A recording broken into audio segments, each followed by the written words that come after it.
Bonjour Sébastien Tran. Bonjour Thibault. Vous êtes directeur de l'école de management Léonard de Vinci qui fait partie du pôle Léonard de Vinci et on va évoquer ensemble les choix de carrière des jeunes diplômés en management. Fort de votre expérience terrain, vous allez nous éclairer. Première question, est-ce qu'il y a des choses qui ont fondamentalement changé ces dernières années? Et je vais préciser ma question. Est-ce que vous sentez une appétence particulière pour le monde des startups à l'heure où on présente la France comme une startup nation? Alors oui Thibault, c'est particulièrement vrai lorsque je discute avec des recruteurs ou des entreprises, notamment issues du secteur traditionnel. Elles ont de plus en plus de mal à recruter des jeunes diplômés.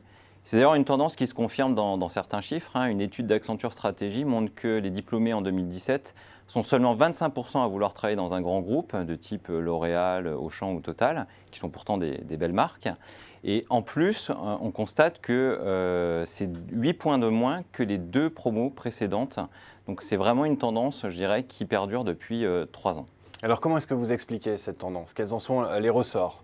Alors pour moi, il y a 3 raisons principales. La première, c'est que les jeunes diplômés sont à la recherche de sens dans leur travail. Donc ça, c'est quelque chose qui est assez bien documenté. Donc ils veulent également voir aussi les aspects beaucoup plus concrets des engagements qu'ils ont pris, des décisions prises en entreprise. Donc ça, effectivement, ça se voit beaucoup plus facilement en start-up. La deuxième raison, c'est effectivement que les jeunes diplômés sont à la recherche de beaucoup plus de polyvalence dans les tâches.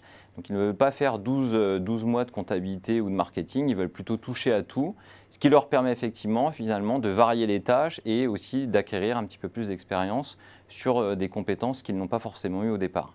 La troisième et dernière raison, qui me semble extrêmement importante aussi, c'est qu'ils sont à la recherche de structures beaucoup moins hiérarchiques, beaucoup plus agiles, et qu'ils ont de nouvelles attentes managériales qui se traduisent notamment par le fait d'avoir des circuits de décision plus courts, une plus forte autonomie ou par exemple des outils collaboratifs. Donc ces 3 raisons-là font qu'effectivement, souvent, ils sont très attirés par les startups.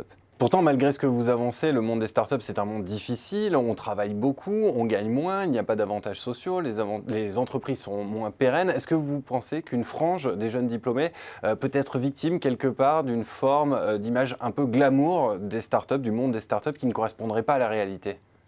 Alors, vous avez effectivement raison parce qu'il y a une vraie médiatisation autour des startups et c'est vrai que la plupart des jeunes diplômés ont quand même aussi finalement une image peut-être un petit peu déformée. Alors, même s'ils ont quand même pour certains souvent des amis ou une partie de leur famille qui a peut-être déjà travaillé dans ce type de structure.